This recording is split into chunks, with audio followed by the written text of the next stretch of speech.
My wife, 33 female, cheated and is now pregnant. Long story short, I'm male 34, wife Anna, 33 female, cheated on me. I don't know why. She says she doesn't know why either. Anytime I ask anything, it's just a river of tears. She says sorry and begs me to forgive her, and forget it, but I can't. But leaving hasn't been easy either. We have 2 boys together. She's my high school sweetheart. Our families are longtime friends, and are still tight with each other. They've all urged me to stay for the kids. To forgive her since it was one time. To not give up all the good because of one bad. But the worst part is she's pregnant. I found out about the pregnancy from my mother as I had her blocked, and wasn't living in the same house anymore. I demanded a paternity test. She readily agreed and swore she'd get rid of the child if it's not mine. She's had nothing but curse words for her affair partner. But then, all she's done since getting caught, didn't confess, is curse the guy and herself and cry. She's threatened to end herself. All she does is hug the boys and cry. I'm waiting on the results. I'll divorce her anyway, but she says the baby is for sure mine. That she slept with him once, whereas we'd been intimate pretty much every night the duration of her affair. It lasted 2 months, I think. They met, talked, and slept only once if I'm to believe her. I don't know why, but the idea of the child being mine disgusts me. It feels like she couldn't commit to anything. Not to me, nor the other guy. Why was she cheating if I was satisfying her? How is it that she wanted to talk about her feelings with some random man, but not me? How was she sharing her deepest thoughts and feelings with this guy, and being with me at once? How does that even work? I've always thought cheating was because you weren't being fulfilled by your partner at home. I've read all these stories of wives leaving their kids, denying affections to their husbands, making jokes at the husband's expense, ruining the men financially, etc. She's done nothing of that sort. She's still the best mother I could have hoped for my sons. They love her more than they love me, I know. She was still the same loving and giving woman I fell for, while she was being with the other guy. I saw her texts, the ones she hadn't deleted, and every other text is, "I love my husband." I don't understand. I can't make heads or tails of this situation. If I did give her a baby, am I expected to forget and move back in? What if I can't do that? It's easy hating the child now because that might be her affair partner's. But what if it's mine and I still hate it?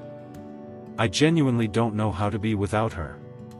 Our entire lives are interwoven. Some days I want to go back to the blissful ignorance I was living in. The DNA report takes a week, I believe. It's been 3 days. My sister, she visits Anna regularly. I'm angry about that too because she's only visited me twice, says my wife just looks at our wedding photos and cries. We have a whole junkyard collection worth of pictures and memories. She begged me to go see her once. I am clueless of how to proceed. It would have been so much easier if she had been a horrible woman for those 2 months, that I could begin to look back and hate. But I can't. Life had been as normal and sweet as ever. I don't even have a bad memory of her I can use to hate her. Our last big fight before this, I can't even remember. I'm going to see her and my boys tomorrow. I think I'll ask for DNA tests on them too. I know they're mine. But you never know. Maybe I'll do it just to hurt her. Maybe I'll find something, and I'll just hurt myself more. But that feels so unfair to the boys. Just how do I make sense of this? Edit 1, I called her. She was crying again, but agreed to meet with me. I told her I was going with divorce one way or another. But whether we can ever reconcile a few years later or not, fully depends on her honesty. She was crying and her voice sounded rough. But after a while she said she will tell me everything. So, she does know why she did it? But for some reason, she asked me to bring my sister along. My sister hasn't said anything either. I'm only praying my sister doesn't turn out to be an accomplice or something. She didn't beg for forgiveness, or say, think about our kids, after I told her how manipulative she's sounding. She seemed genuinely shocked to realize how she was holding me hostage with her threats. Does that mean something deeper? Are they actions of someone who has remorse? Edit 2, I talked to her. She showed me all the evidence, and I found out who the man was. I am certain now that she was in fact assaulted. However, Anna doesn't seem to think so.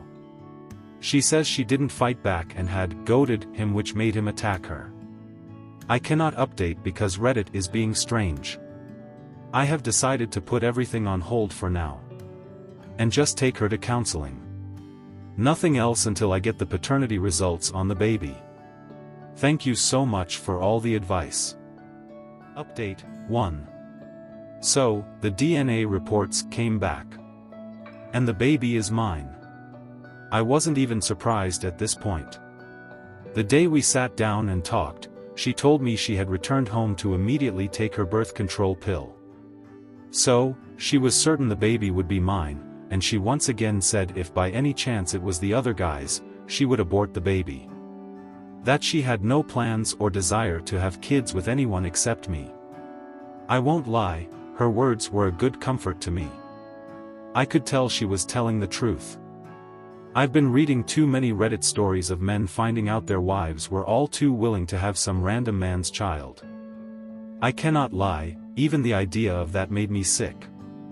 I asked her if she'd keep this baby even if I filed for divorce. She said yes. So, that's where we're at in terms of the baby. As for the other guy, not disclosing too many details, it was a relative of hers. An older cousin who had been harassing her for a long time, literally since before we even met. She just never said anything to me or complained because her family, and frankly mine too, are obsessed with the entire family comes before all mindset. I'm seeing this pressure to keep everything together happen to me in real time after all. Anyway, long story short, he had returned to our hometown around 3 months ago, and started texting, followed, and harassed her. Hence why all the blocked numbers and repeated texts of being happy with me, and loving only me. She admitted to sending him a videotape of us being intimate, as a way to make him ashamed of her, and leave her alone. That she had repeatedly spoken about me and mocked him when he insisted he could do better. She thinks all this goading and insulting had triggered him to attack her, and she never said anything to me because she is certain it was her fault for engaging with him. That if she had ignored him like before, he'd have just left her alone. I've seen enough texts, confronted enough people, and heard enough to confirm she isn't lying. Now I'm just focused on getting this woman the therapy it turns out she has needed for a long time. I have decided on legal separation for now, but haven't met with the lawyer yet. Our kids will have both of us of course, and I'm happy to know at least my irrational hate for the baby is gone. It's the only positive thing I'm feeling right now. I'm beginning to think clearer now. Reddit has helped me feel confident in protecting myself. I don't feel quite so selfish now. I will support Anna because she desperately needs it. Our relationship needs work, but that comes second to her health, our baby, and our sons. I'm going to work on us, but I'm also taking steps to protect myself, and the boys. I have Reddit to thank for giving me the confidence to do this, and not feel guilty. Much thanks for that. Edit, I am not divorcing her. It's a temporary separation because she needs to heal first before we can be a couple again. Her response to being harassed by that man was putting herself on me. She admitted our first time, over 10 years ago, was in part influenced by his obsession with her virginity. Meaning our first time happened before she was actually ready for something like that. Her response to his texts was sending intimate videos of us. Her response to me trying to get some space was trying to seduce me back into bed with her. I'm not a therapist. But that attitude is not healthy. That much even I can tell. Right now her idea of therapy is to pretend like nothing happened and try to get intimate with me at any opportunity. And she takes me saying no as rejecting her for being used. I'm not helping her with this separation, I know, but I can tell I'm not helping her cope by being too close either.